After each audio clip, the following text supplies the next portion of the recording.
I thought I was finally okay. Life was starting to feel normal again. After coming back from my Turkey trip, I went for my routine mammogram. I knew something wasn't right when the doctor said he had been waiting for me. He found another lump, this time on my right breast. In that moment, it felt like I was being forced to restart the entire healing journey I had just finished, right after recovering from my DVT episode a year ago. It took me a day to process everything before I broke down in the office. It wasn't just the fear of another diagnosis, it was the weight of everything that came before. That moment reminded me how fragile life can be and how much strength it takes just to keep going. So I wanted to make this video, not just to document how far I've come, but also to share how I'm coping with the anxiety, the fear, and the uncertainty of what comes next. Because maybe you're going through something right now that keeps testing you, and you just need to know that you are not alone. Hi and welcome back to my channel. Here's a little self-intro. Hi, I'm Cici, and I'm 29 years old living in Singapore.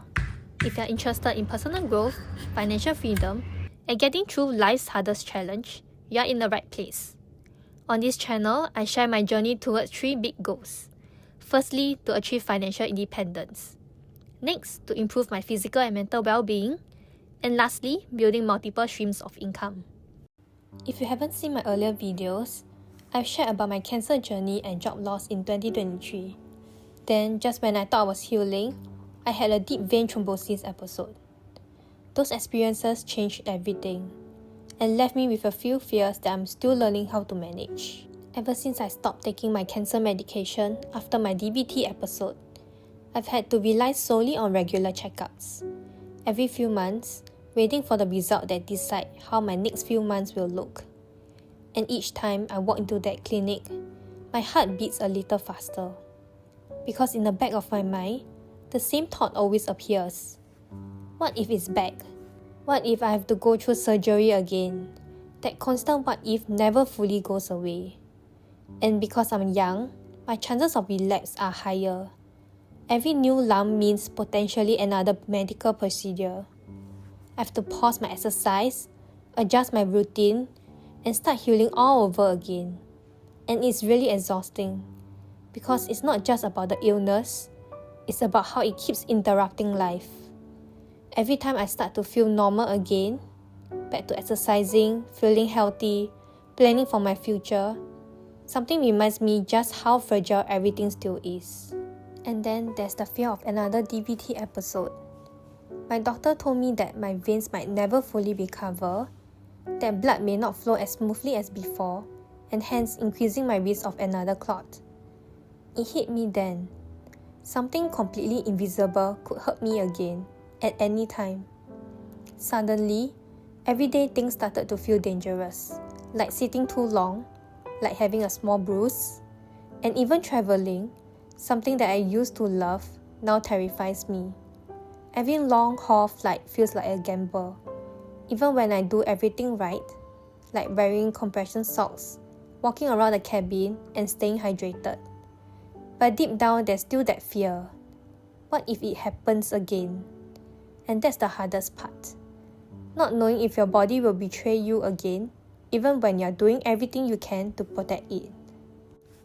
After losing my job in 2023, and almost losing another one soon after, my confidence took a huge hit. I started doubting my own abilities. Can I still perform like before? Would anyone want to hire me again if they knew about my health?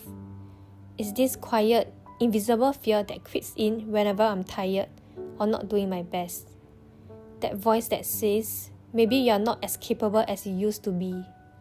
And even though I know it's just anxiety talking, it sometimes feels too real. The fear isn't just about losing a job, it's the deeper fear that maybe I'll never be reliable again. The last one, and honestly the hardest, is the fear of planning for the future. For someone who used to plan everything down to the smallest details, now I hesitate to plan anything too far ahead. Because how do you plan when your body feels unpredictable, when your career feels unstable, and when you're scared you might one day become a burden to the people you love? And the hardest part, thinking about starting a family. How do you bring someone into a life that still feels this fragile? That fear made me stop dreaming for a while. I started living in short bursts, never too far ahead, never too confident, because deep down, I was scared of losing it all again. But here's what I've learned. Fear doesn't disappear overnight. You just learn to live alongside it, and over time, I found small ways to quiet that noise. Habits, mindsets, and moments that help me breathe again. Let me show you what actually helped. If there's one thing to try from this video, do this. Meditation. It genuinely changed everything for me. It's one of those things that feel small until it saves your sanity. I do it almost every day now. Even 5 minutes makes a difference. On the days I skip it, I feel more restless, more on edge. It's subtle but it adds up. I use an app called Headspace, but there are so many free options on YouTube and Spotify. And here's the cool part. Meditation doesn't just calm your mind, it literally rewires your brain. Science shows it increases grey matter, the part that handles memory, decision making, and emotional control. It also lowers blood pressure, improves sleep, and just helps you feel more grounded. It's free, it's simple, and something you can start today.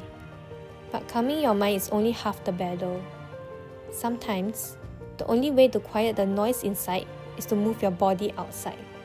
That's where exercise came in, not as a fitness goal, but as a form of therapy. I used to think exercise was just about looking good. Now I know, it's about feeling stable. Your physical health affects your mental health way more than you think. Exercise releases endorphins, those feel-good hormones, and is honestly one of the best natural ways to reduce stress and anxiety.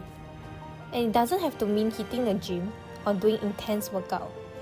Sometimes, I just take a short walk in a park near my office after lunch. It clears my head, boosts my energy, and gives me that midday reset I need to stay productive. Your body and mind are separate. When one suffers, the other follows. But when your body feels supported, your mind starts to follow too. I realized the next thing that shaped how I feel day to day wasn't about movement, it was about nourishment. Something we all do, but often don't think deeply about: food. You are what you eat. Cliché, but honestly it's true. When I eat balanced meals, I notice how much more stable my energy and mood are throughout the day. But on days I don't, the crash hits hard. Food coma sets in, and no amount of caffeine can save me. Cutting back on caffeine was also a game changer. I sleep better, I feel less anxious, because caffeine literally triggers your flight or fight response.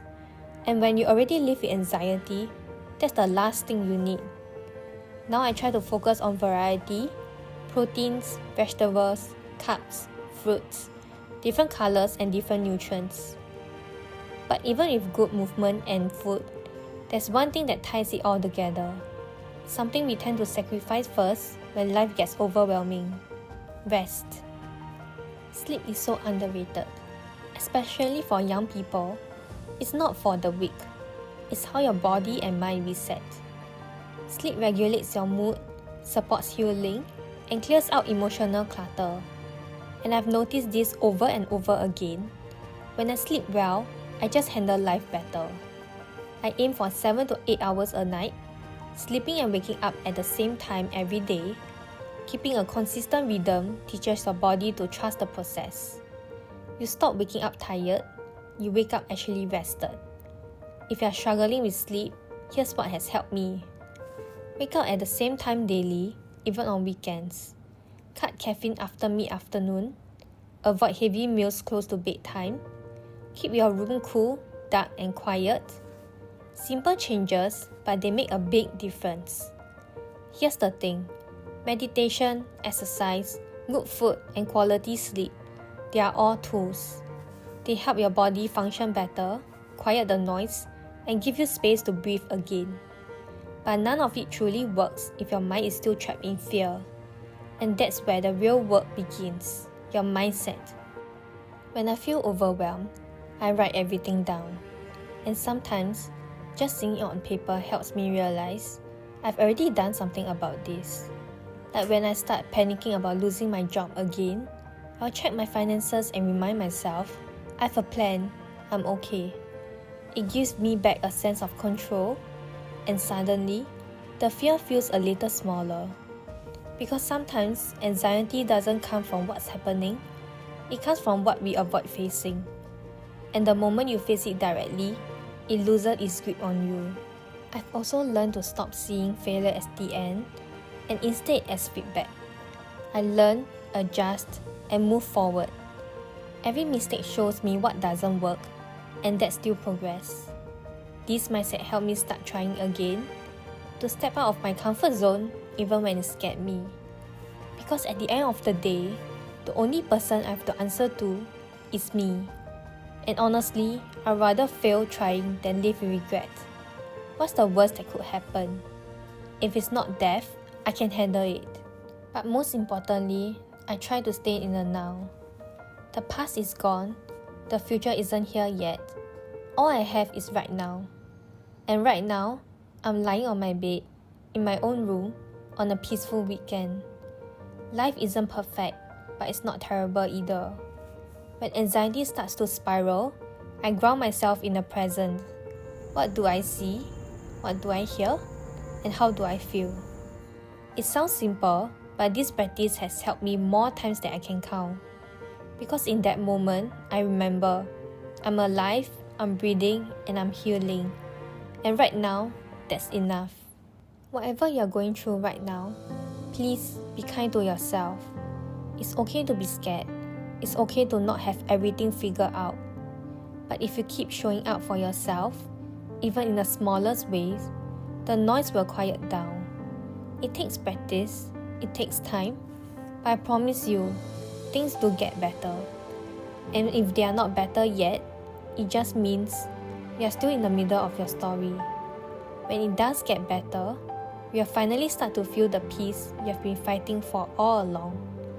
As for me, I did a biopsy, and thankfully, the lump turned out to be benign. I remember feeling so anxious the day before, but I leaned on the same methods I shared earlier: meditation, rest, mindfulness, just to stay calm. Now I'm still healing from the procedure, but when I saw the results, I let out the biggest sigh of relief. And in that moment I realized, this journey doesn't really end. The emotional waves will keep coming, but learning how to ride them, that's what keeps me grounded and mentally strong. If this video resonated with you, please hit that like button and subscribe. I share my journey on a bi-weekly basis on Sunday. And if you have ever faced something similar, I would love to hear your story in the comments. Thanks for being here. I will see you in the next one.